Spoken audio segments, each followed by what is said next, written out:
I'm Elizabeth Ann Coleman, and I'm back with some more dolls from the Coleman collection, plus some other related objects.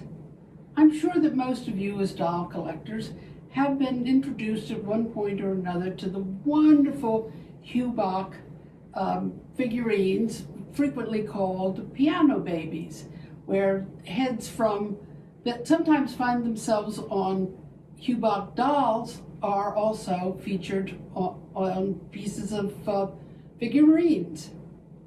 And just to show you that this is not something new with the porcelain makers, I thought I'd bring out some dolls and figurines that are related because they came from the same factories. The first item that I have is a French doll from the firm of Jacques Petit, and while I can't show you the mark on the doll's head, I can show you its mark on the base of this figurine. And while this figurine does not have a doll-related subject matter, it does show the sort of impressionistic painting that you find on Jacques Petit doll heads. Impressionism seems to have started in France long before we realize it. We think of it as the late 19th century, mid-late 19th century art form. But when you look at the painting on the base of this, you really see that this 1830s, 40s figurine is in the style of, in the terms of the groundwork, the same sort of painting that you find in later artwork. And you'll notice that on this head, there's sort of a slapdash component to the painting of it's not as precise as the German painting at the same period or even later. And she, as I mentioned before, has the mark, believe me, and this is her head in the back. She has been denied a really definitive bun, but there is just a little bump there. If I run my fingers over it, I can, and I don't know whether you can see me. There is a roughness to the back that would have been her bun. But Jacques Petit was making dolls in the 1830s, 40s, and 50s, I believe. Now, our next example is a German, and this is from the 1880s, 1890s, when the German porcelain company started to make large frozen Charlies or frozen Charlottes, whatever you want to call them, pillar dolls, bathing dolls, they go by a variety of names. And he, like the Jacques Petit, has the company mark, which is a shield. I don't know whether I've got it right side up or upside down. Kathy, can you tell me?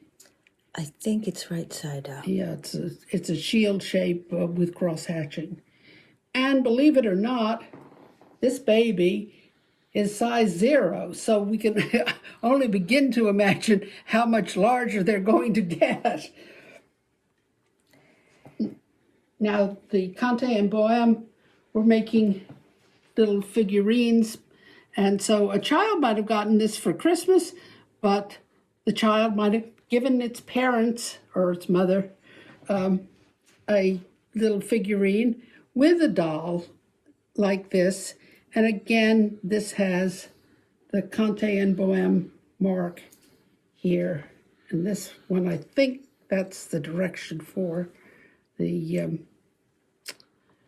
mark. And the theme of this is a tug of war, and the doll has a broken leg. The dog has gotten to the leg of the doll.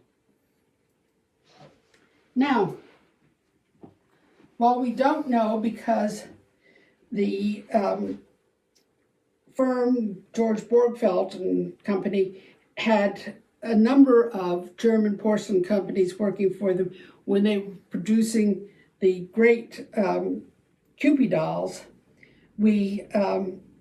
I can't say that these are Kessner's or any one of the other companies that Borgfeldt used for the production of their Kewpie dolls, but Kewpies were both employed as playthings, such as this wonderful one in her original crepe paper outfit, and as items for holding things such as toothpicks, such as this little guy sweeping up.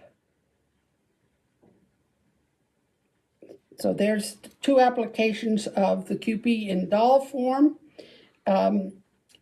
articulated and unarticulated. Now the final group that I have is interesting because they are Japanese. And we don't know exactly when they were made. They were made in the sometime in the early 20th century, we believe. But what I have here is the head torso part of a figurine, and I can tell you that it locked with its bottom component, and you can see the various markings, but this was a key mark so that you put the torso on and screwed it around like that so that it wouldn't come apart if you moved it when it was all assembled. But as you can see, these dolls are exactly the same mold. And this is a Chinese outfit that this doll is meant to wear, not a Japanese. These dolls have been found with Japanese attire designation. And Japanese hairstyles. And Japanese hairstyles, yes. I just wanted to interject something. It's interesting that these have china glaze over the head and in the figure's case, the body, but the faces are matte finished. Yeah, and the clothes are mostly matte finish. Now these have lower limbs of bisque, but the body is wood. So I think these are particularly interesting because we know that, and unfortunately we haven't discovered what company at this point made these wonderful items, but they've been dated from anything from early 19th century up into the 20th century, and our belief is that they are definitely early 20th century. I think the fact that it says made in Japan indicates from that. the marking, yeah. Yes. There are giveaways, usually on practically everything, whether it's color combinations or whether it's markings or clothing styles or whatever. So, companies making dolls as well as utilizing heads for other purposes. And I hope you've enjoyed it, a tale of two heads for one purpose. Or maybe it's the other way around.